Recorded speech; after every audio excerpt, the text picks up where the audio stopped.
Welcome to the Two Boots Word Vault podcast. This episode is a replay of KFAI 90.3 FM Radio's Wave Project Eclectic Collective, December 15th, 2024. My wife Dalyce and I were invited by the host, a poet and friend, Maureen Skelly.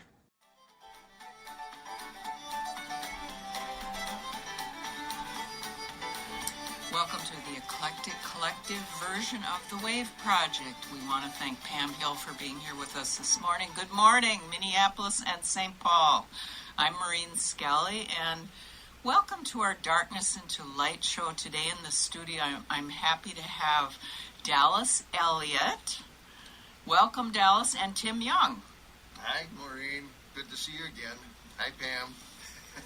On a nice foggy morning here. Well, you have some collaborative efforts you want to share with us this morning? Yeah, we've got Dalyce and I, husband and wife. I'm a poet, and she's a violinist, and so we've got a piece that we've worked up together for this show. This is called The Deer Path, which is composed by Dalyce musically, and my poem is I Love the Single Deer Path.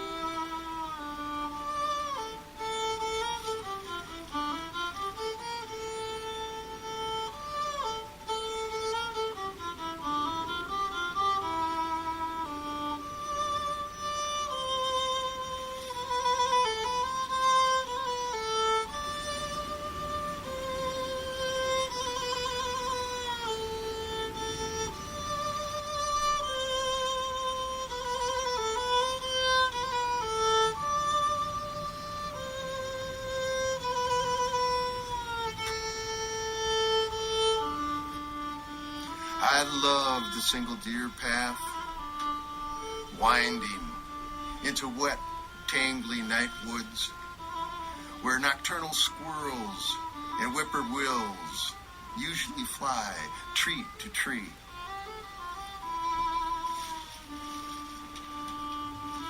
The hunter walks from the known to the not known, water drops from leaf to leaf, and the humus grows moist, still, and womanly.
Start with something in the darkness in the fall as we're moving in the wintertime now.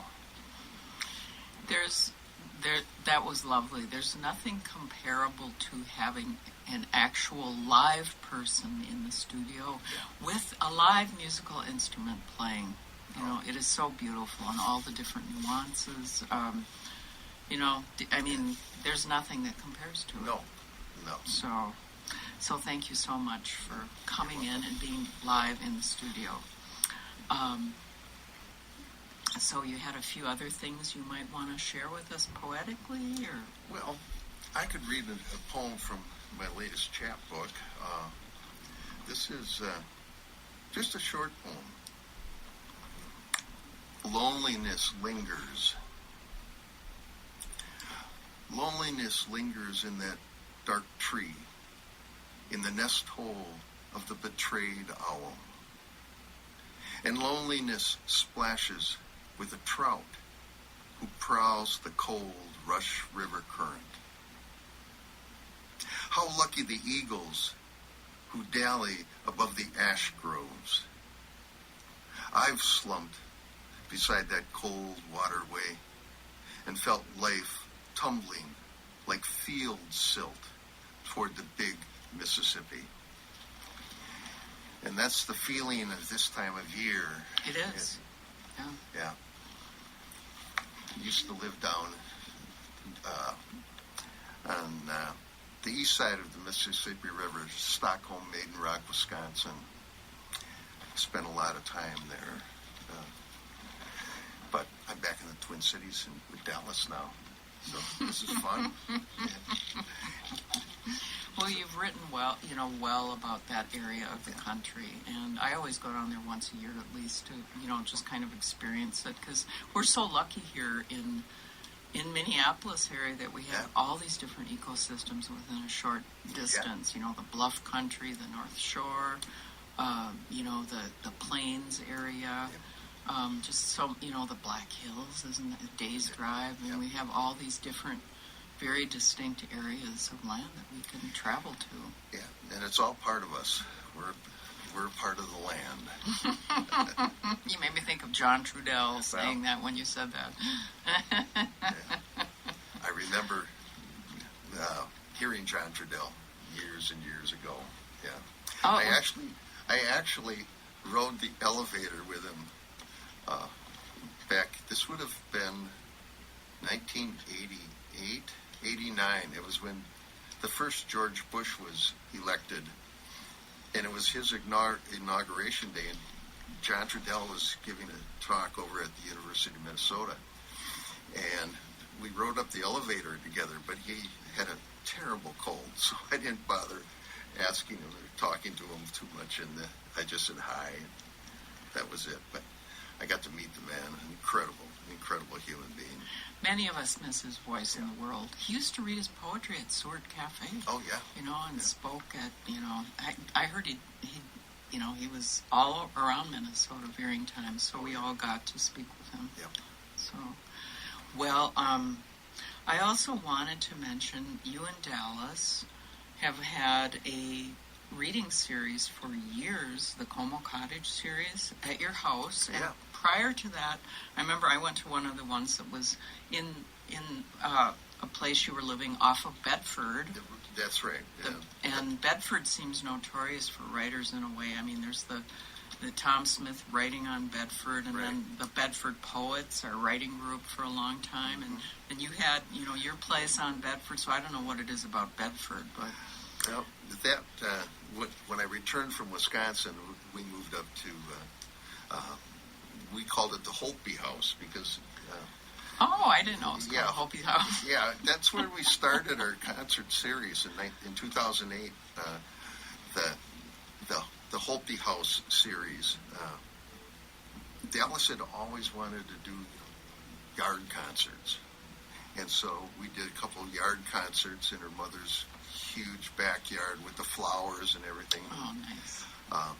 And so we continued, and then after 3 years at the Holtby House, we moved to Como, bought a house in Como Park, and so we changed the name from the Holtby House series to the Como Cottage series. And we just, last week, Dalyce's Spirit House Quartet played a concert, and that was our 128th salon. Now, because I'm a poet, we have poetry, and because she's a musician, we have musicians. And of course, as we aged, so many of our friends who are musicians and poets, they don't really have a place to play, you know.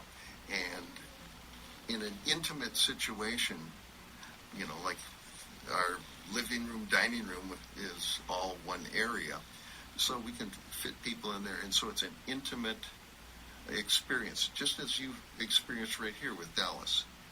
You know, when you have everyone there, it takes you into a spiritual realm, if I could use that phrase. I mean, it really moves us out of ourselves, and we become a real communal soul, as I like to say it, when you're that intimate. And of course, for me, poetry is my spiritual practice. I use poems the way theologians use their sacred texts.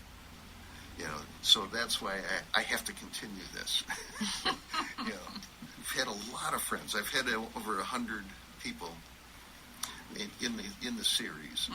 That includes a men's choir, which had like 12 guys. You know, we actually did that in the backyard of her mother's house. You know, Sorry, I missed that one. Yeah. It's been our social life. It's important to create communal soul. That's one of the teachers I had, James Hillman and Robert Bly. They both said that is our purpose, is to create communal soul. Particularly now. Well, it's an important time for it, especially now. Yeah, because everybody's living digitally. I mean, I still do Zooms, but it's not the same. You know, it's not the same. Not the same as in person. Yeah, that's right. Well, thank you for all the many years that you've hosted the Como Cottage series and the Hopi House series. Well, I mean, thank you. It's a wonderful offering for the community. And, you know, it's a lot of time and energy to create that as well.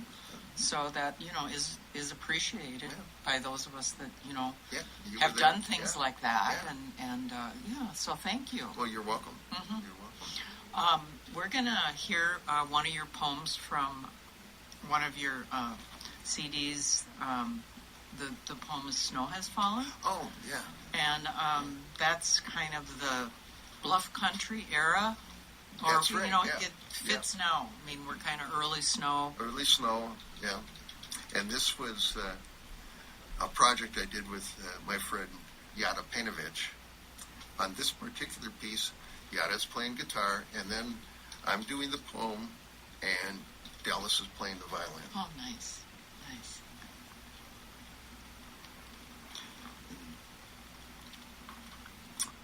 From 2008. Okay. That was put this together.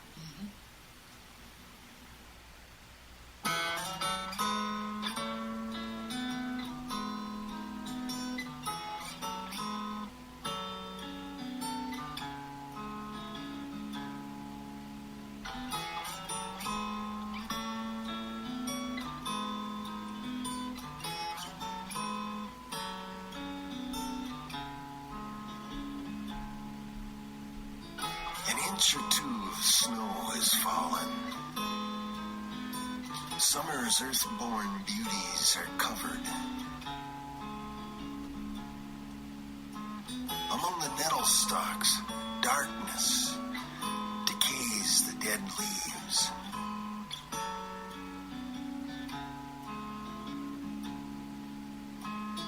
Isn't snow like death? No one will ever see my prickly face again. No one, maybe our curious hound, will hear me rustling, struggling with my concerns on the other side. Yet, because of the snow, because of seeds and saints, accident survivors,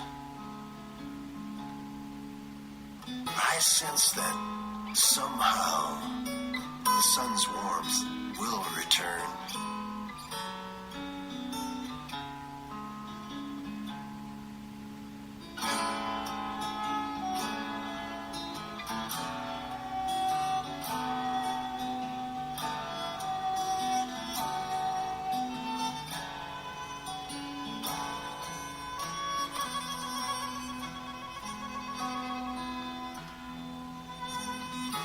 I watch the chickadees flit from stem to dead stem.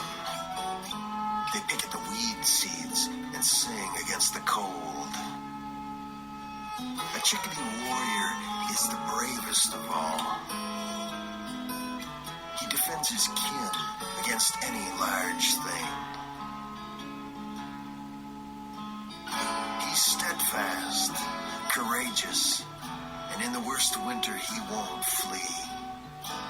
Gray, black, white, he's beauty with only 3 tones of his color.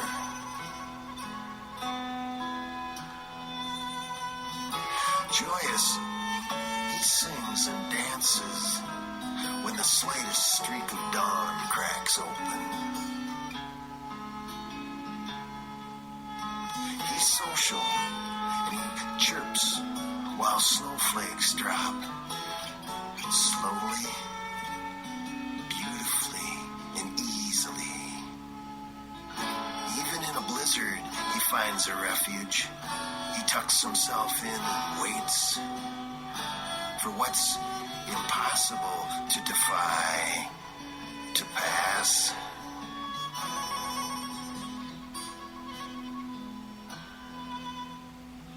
I've watched the gray day arrive out of the black dawn. Snow begins again. The lawn's white. The sky's white. And if it weren't for the gray trees and chickadees, I wouldn't know where Earth stops and the sky begins. And that was Tim Young, and I'm Maureen Skelly. You're listening to the Eclectic Collective here this morning, and we have Dalyce Elliott and Tim Young in the studio. Hello, Maureen. It's such a pleasure to be here. Such a pleasure again. It takes me back because, as you remember, we used to be up in the Walker Church doing Northland Literary Review. 2 back pods and LPs. LPs. A lot of LPs. That was the Northland Literary Review. That was weekly. Started by Roy McBride and Susu Jeffrey. you and Susu Jeffrey and Larry Williams. Yeah. Yeah. So it's good to be back. It's good to be back. I want to talk about this next piece, My Black Guitar. It's from the same CD that I did with Yada. We all, especially as we get older, we all go through some sort of dark night of the soul where we wonder what we're about, why are we here? And, we have to live through that. And we have to come out on the other side. Because if we, that's where joy comes from, when you come out through the other side. We're coming now into solstice. And that dark feeling occurs. So I wrote this poem, which Yada turned into a song. I wrote this poem because I was on a dock in late November, sticking into the Mississippi River. It was dark and black. There were no stars, and of course there were no street lights. And It can get very dark out there. Very dark. And there was something about that moment that took me into that dark night of the soul. And so I came up with this song. Now, I'd been working with Robert Bly in the men's conferences for quite a while at that time. And that's where the inspirations came for me, because Robert Bly and James Hillman and Lewis Jenkins and all these other poets that, or Hillman's not a poet, but all of these others, they encourage you to, accept the fact that you're going to have this dark night, but then you have to move through it. And that was something that now I'm one of the elders in that group. That's what I'm encouraging younger men to do. because so many of our younger men are getting stuck. Mm-hmm. They're getting stuck before they deal with that dark night. And so they react negatively. But once you accept that darkness in yourself and that you have to go through it, suddenly it opens up and the heart grows more generous. The heart grows more aware of what we're doing and being alive, and life becomes a joy. So this piece has kind of triggered that for me. I hope you enjoy it, or at least understand what I was going through at the time. Thank you, Tim. We're taking a journey into the darkness, and then we will be coming through the darkness and Yes. journeying out into the light on this show today. So Yes. keep listening.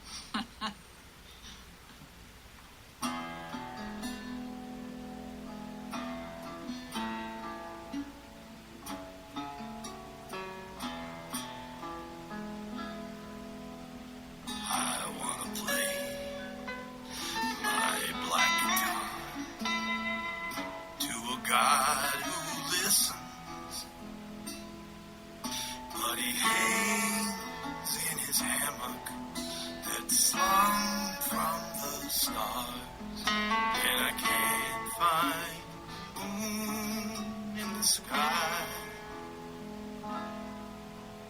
I wanna play my black guitar to a God who listens. My faith falters. It really happens, and I can't wake my wife to my pain. Swans are sleeping in the shallow water, near freezing Elma. A lonesome hound howls down the coulee, and the songbirds have long flown south. I wanna play my black guitar to a God who listens. I'm a stick in cold ashes. My heart's a gray river, and the fire's gone now from my soul.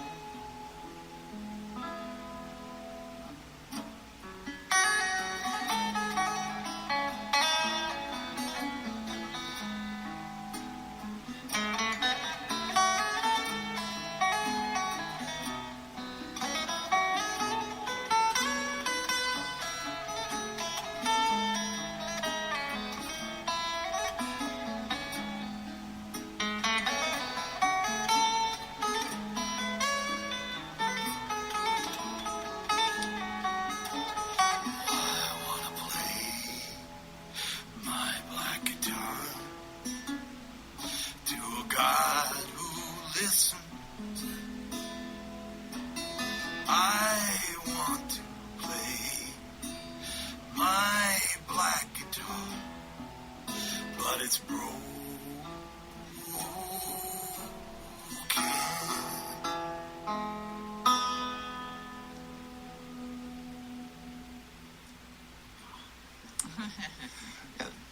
That was my good friend Yada Painovich playing the guitar and singing. And Bruce Hexel was doing the lead guitar on that piece. You know, it's that time of year, so I'd like to do another piece with Dalyce. This is her composition, Climbing. Now this, and I'll read a poem with this, but how this started is Yada and Dalyce and myself, Julian Emerson from Eau Claire, and Joel Krenke from eastern Wisconsin. We all got together and we were playing for a week up on Rainy Lake at a resort. And while we were there, we decided we have to do something for the homeless people. Because Julian... That wasn't the Oberholzer Foundation. It was. The Oberholzer Foundation. All right. Was, yeah. Mallard Island? Mallard Island, yes. Which is a story in itself. Oh, gosh, yeah. You might want to just... Yeah. Yeah. Well, that's such a wonderful story. Yeah. But what happened is we all met there, and Julian was a newspaper writer over at Eau Claire, and he spent a long time going into the homeless shelters on the cold nights and talking to people. And we decided that as a musical group with poetry, we would do some fundraising. So we did a number of shows to raise money for the homeless in Wisconsin and Minnesota. And so Dalyce composed this piece for part of our show. The poem I'm going to read is recent. It's not what we did there, but the music comes directly out of our efforts to raise money for the homeless. Wonderful. So.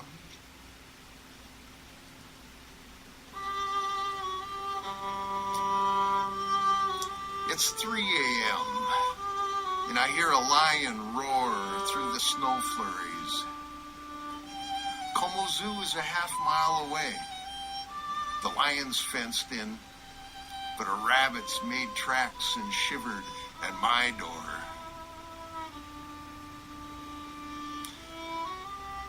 An old man beside the freeway begs for $1 bill. His boots are old and practical. Their soles are worn to holes.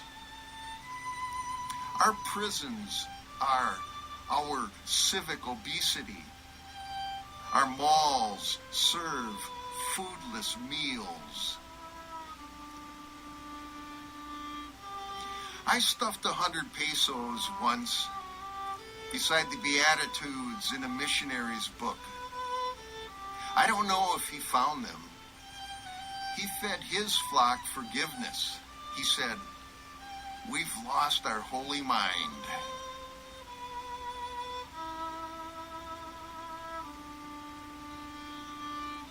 I've prayed in Bali's temples and crawled a Toltec hill. I slept on Montana grass and I watched Niagara spill. Now, I'm praying for both sides at Gaza's checkpoint gate. Where is Credo Mutwa's wisdom or Thich Nhat Hanh's kind? I need a heart like Sitting Bull's or Handsome Lake's mind. Some days I'm happy. Some days I'm just weary and I weep.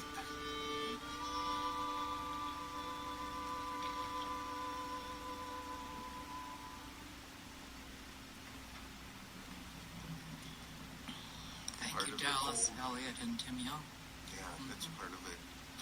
The cold. We stopped in at Union Gospel Mission and dropped off some things from some people's over the week, and the men are still there.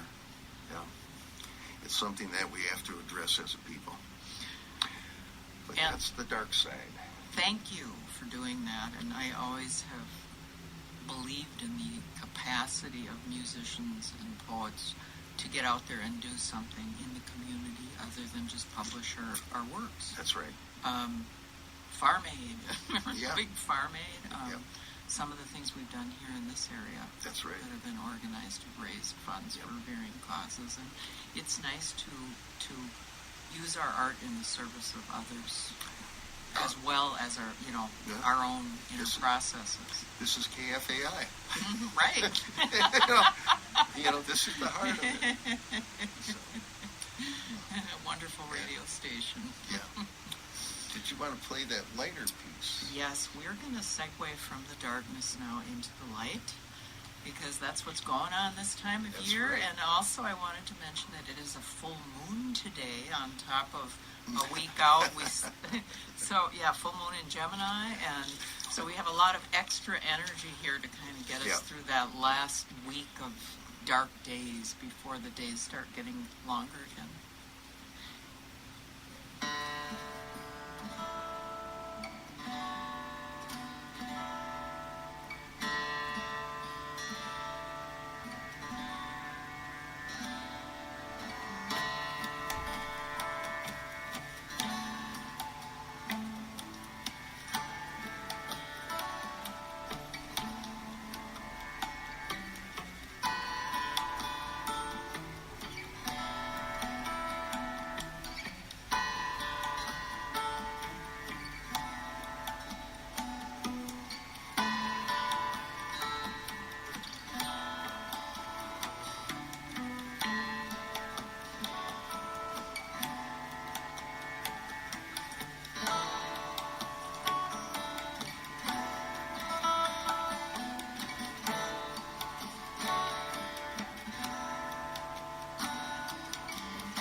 that was the Spirit House Quartet. That's Dalyce's quartet. Dalyce is on the violin. Gary Warren is playing tablas. Jeff Warren is a guitarist, and Michelle Kinney is a cellist. And that's from their CD, Pundella's Farewell. Did you want to say anything more about that one, Dalyce? No.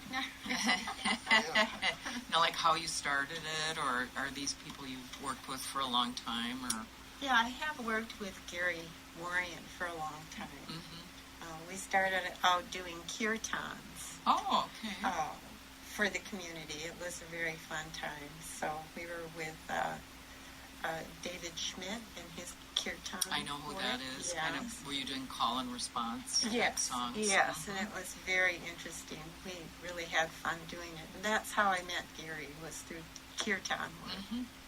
And then he brought, and then we got together and played at the Tandoor restaurant for a long time with Gary and his brother Jeff, and did, folk music from kirtan work, and made up our own tunes, and then later on when we were doing house concerts, Gary knew Michelle Kinney and brought Michelle Kinney on board, and it was so wonderful to add that cello, that Mm-hmm. low bass, really brought the whole thing into a more whole sound for us. Mm-hmm. So, and it's all improv, and we're always surprised about, we get into this autonomous place where the music just drops in from the heavens. And when we listen to the concert afterwards, we say to each other, how did that happen? We didn't even know that happened. It's a really interesting approach to music, to just let it happen. Yeah. And we listen so well to each other. Then that's why it happens. Yeah. That's a big part of it, is being able to listen. Yeah, I think we have a special chemistry. The Yeah. four of us really do. So, Yeah. And you just had a concert at your Como Cottage series? yeah, Last yeah. week. Yeah? Yep. With a very happy audience. Are you going to, do you have some upcoming places you're playing you want to Oh, well, not mention? at the moment. Okay. Yeah, not anything I can say right now. Sure. Well, Yep. thank you. Dalyce Elliott on violin here with her group Spirit House Quartet. Yep. All right. I'm Maureen Skelly, and you're listening to The Wave Project. This is the Eclectic Collective. We have Tim Young in the studio, Dalyce Elliott, and Pam Hill on the board. So you wanted to read a poem, but Well, right? we're kind of have been doing the darkness into the light with the upcoming solstice. However, this is one of my favorite Christmas season poems that I'm going to write from the late Tom McGrath, who was actually here doing a show with me in the studio probably about 35 years ago. So here is The Bread of This World by Tom McGrath. On the Christmas white plains of the flowered and flowering kitchen table, the holy loaves of the bread are slowly being born, rising like low hills in the steepled pastures of light, lifting the prairie farmhouse afternoon on their arching backs. It must be Friday, the bread says, as it climbs out of itself, like a poor man climbing up on a cross toward transfiguration.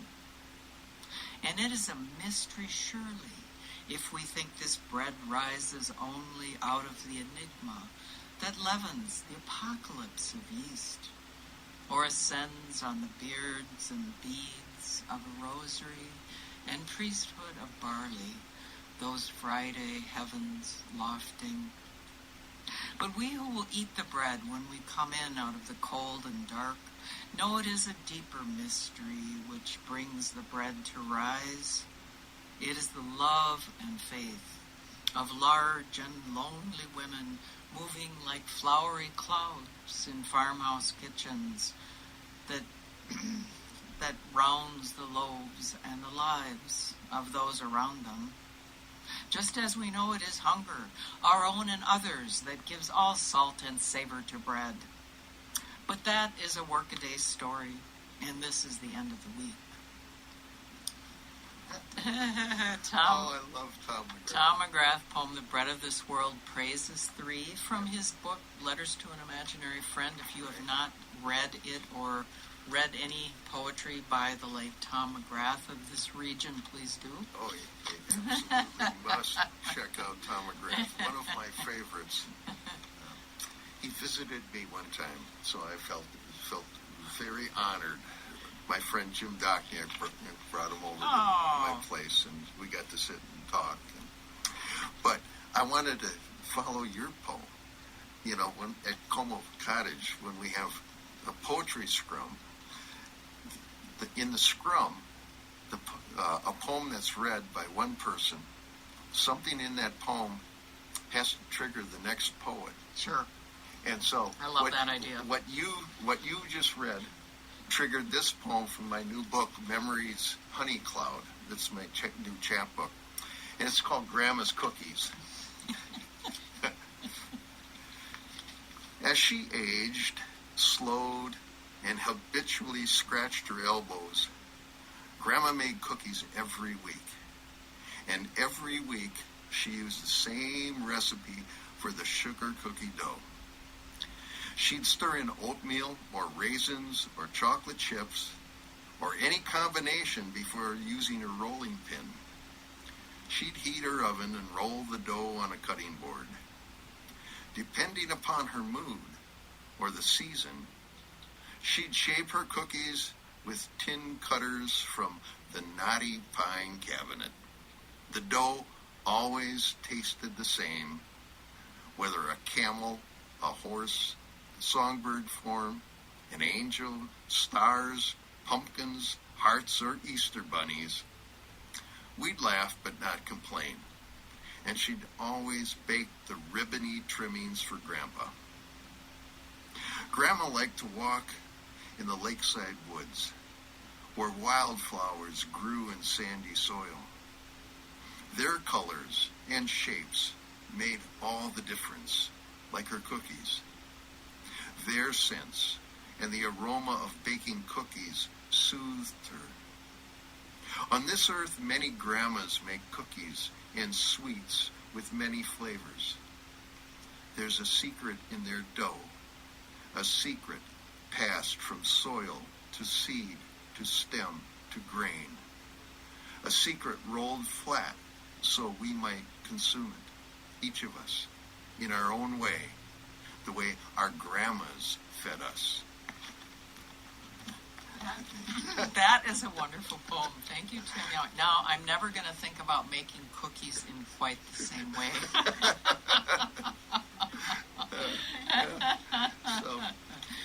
That's one I'm going to share with my grandkids. I'm going to go, okay, before we make cookies this year, I have a poem I'm going to read to you. But I was fortunate that my grandparents lived with us, so I got to experience that growing up. I was able to live with my granddaughter. She lived with us for maybe a couple years when she was real young. And I don't know if she'll remember it. She's kind of off in her wild phase now, but I hope at some point she might have some memories of, the years spent with Grandma. They'll come back. Yeah. When you're young, there's no room for those memories to come. Yeah, right. You have to experience life when you're young. Mm-hmm. That's why my new book, now that I'm 75 years old, is called Memories Honey Cloud. I love it. So I wanted to also mention that, Dalyce, you have written a couple of children's books. Yes, And I have. Yeah. if you wanted to say anything about them or where people can find them. I wrote, my first book is called Ellie and the Golden Cricket. I wrote and illustrated the book. It won a National Book Award. Congratulations. And Sue Scott and Dan Schwinnard I worked with them to do an audio book. of Ellie and the Golden Cricket. And that is up on YouTube to be able to see the book, the pictures. Oh, up wonderful. on YouTube. Wonderful. And that book right now is available only through my website, which is DalyceElliottYoung.com. And then Deirdre and the Morning Glory Fairies is my second book, and that is available at Itasca Books and Amazon. Okay. And that's about, it's a funny gardening story. And then the first one, Ellie and the Golden Cricket, is a little girl wanting to play the violin, involved with procrastination. And I won't say what happens because that will ruin the book. So, but it has lots of little illustrations of nature and animals and kids running free in the woods and in their yards. And I like that because my childhood was that way. So Yeah, because Being many of close- us of this age, we being got close to do that. being close to the earth Mhm. and nature. So Well, Thank thank you. All right. So we're going to listen to another piece from a different CD that you two collaborated Yeah. on. Yep, this is, Dalyce and I did a CD back in, we finished it in 2011, called Perfect Harmony. The title piece, Perfect Harmony, is a poem by the Sufi poet Ibn al-Arabi from 1250, something like that. That's when he lived. So it's an 800-year-old poem. But that's not the piece that you're gonna play. I believe it's a Hafez poem, the Sufi Hafez. This is my version, and then Dalyce is playing with guitarist Glenn Helgeson and percussionist Michael Bissonette.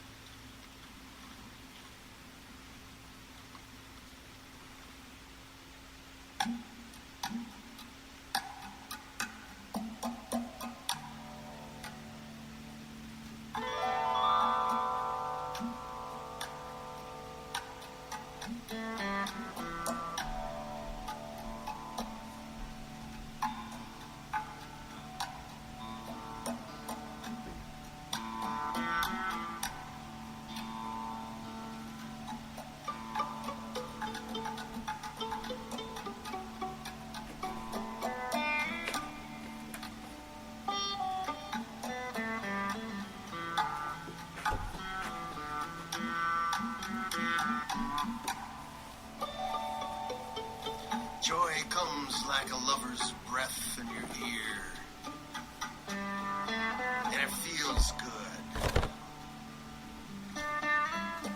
like fondling under apple trees.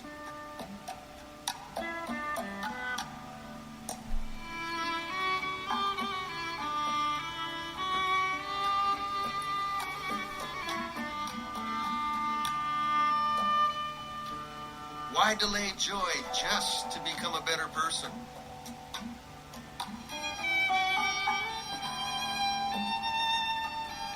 Hurry up, love.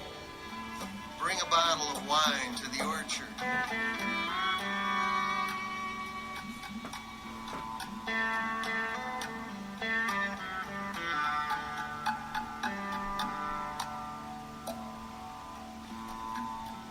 Each hour of joy is a treasure. But when someone schedules joy for an appointment, he's a fool. And only regret arrives.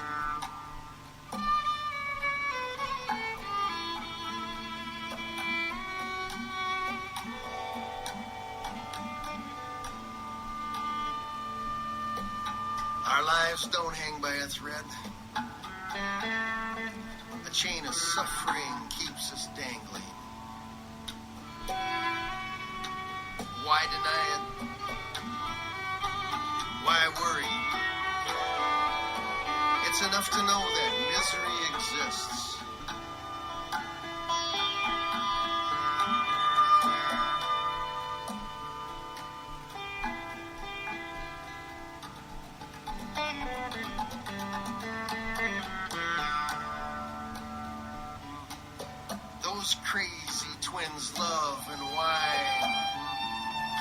come from the same source.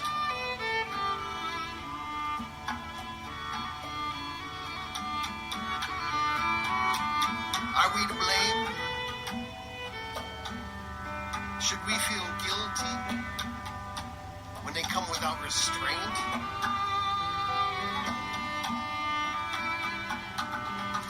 Why ask forgiveness if my mind is clear and my heart is right? How can you, a slick-talking guilt dealer, say that I have sinned?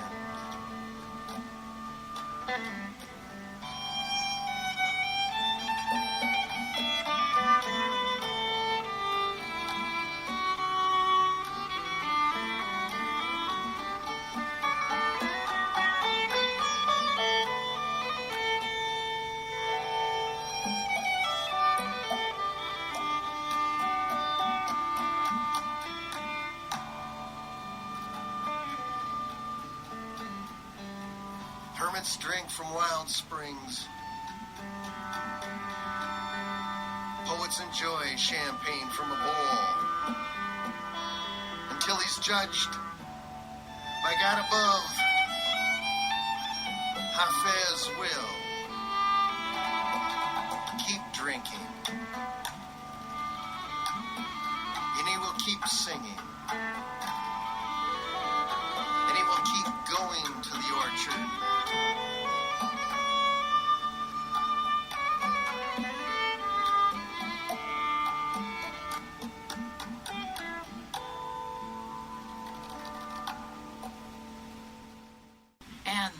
That was Tim Young and Dalyce Elliott, and I wanted to thank you both for coming on our show today and helping us segue through the dark into the light.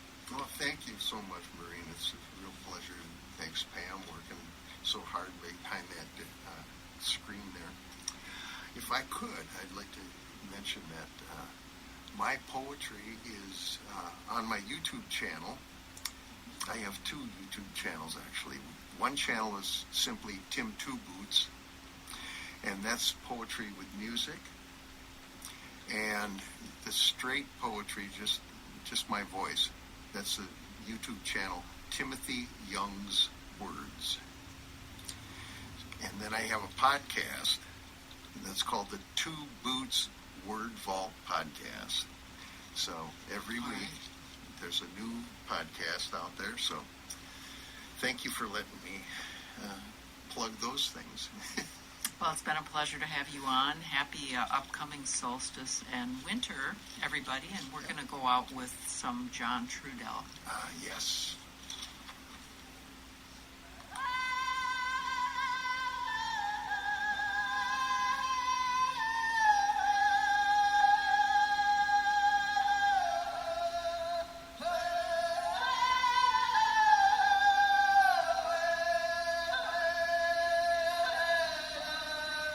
Listening to the voices of life, chanting in unison.